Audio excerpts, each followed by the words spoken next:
about Emmanuel Moseley? Who is that guy? Who the hell is Emmanuel Moseley? And who does he think he is? Playing like that? So confident? So good?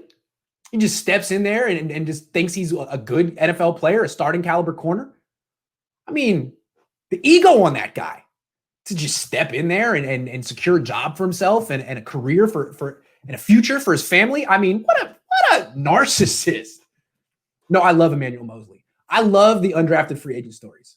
I love Nick Mullins. I love Ross Dwelley. I love Emmanuel Moseley because people like Ahkello Witherspoon, they're like, they've been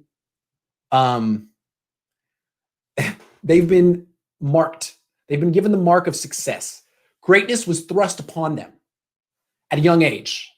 And they either prove people right or prove people wrong. No one thought Emmanuel Moseley would be great. There's no Emmanuel Moseley camp.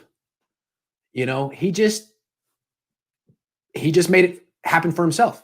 He created a life, a career for himself, which is what I think we all try to do, right? And he had the longest odds, and he never gives up a long catch. He broke up a pass today. He's relentlessly confident. Relentlessly confident. Compare Emmanuel Moseley's mindset to Ahkello Witherspoon, right? Ahkello Witherspoon is a much better athlete than Emmanuel Moseley. It's not even close. And when Ahkello Witherspoon's confident, he's a shutdown cornerback.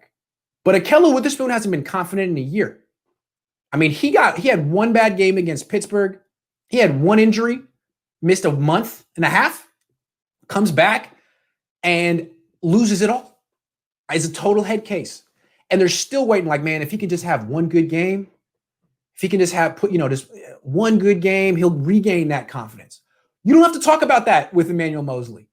Moseley's always going to be confident. And to me, cornerback is such a fickle position. If you have a starting corner who you don't know how confident he's going to be on a play-by-play basis, you don't have a starting corner. You don't have a corner. Moseley's a corner. He has a cornerback's temperament and apparently a cornerback's skill set. I love watching him play. He's one of the best stories on this team, and he was one of the reasons the Niners got to the Super Bowl last year. You guys forget. I mean, you guys always think like the Niners are the most dominant team in the league last year. A lot of things had to go their way for them to make it to the Super Bowl. He had to replace Ahkello Witherspoon in Seattle and break up that touchdown pass intended for DK Metcalf in the fourth quarter. He did that. He had to do that. Dre Greenlaw had to make that tackle at the goal line.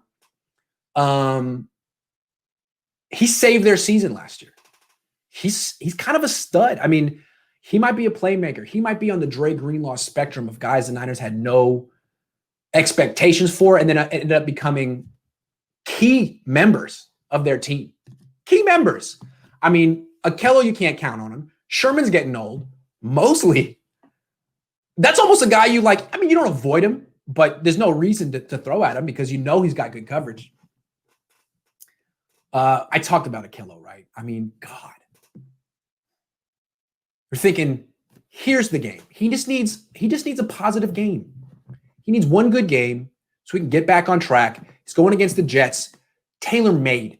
Dude, just lock up Chris Hogan, man-to-man, all game. Couldn't happen. He was giving up 15, 16-yard catches throughout the game. Anytime the Jets had a completion for more than 8 yards, it was usually Witherspoon in coverage. And then in garbage time, he gave up a touchdown catch, which to me was bad. It was significant. It wasn't significant for the outcome of this game, but they don't have Sherman. If they could get Ahkello Witherspoon to play like he did last year before he got hurt, that would be great.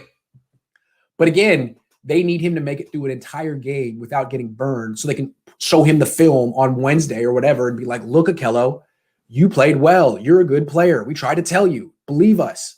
But now Ahkello knows he gave up that touchdown. The Niners know he gave up that touchdown. They can't go to him and be like, Ahkello, build on that. They got to be like, Ahkello, you've got to finish the game. Come on. Now you've put that on tape. What are they going to do next week? They're coming after you. The Giants. So Ahkello, I mean, I think he's so mentally fragile and unstable that he could play himself out of the league unless he figures out a way to get some confidence soon.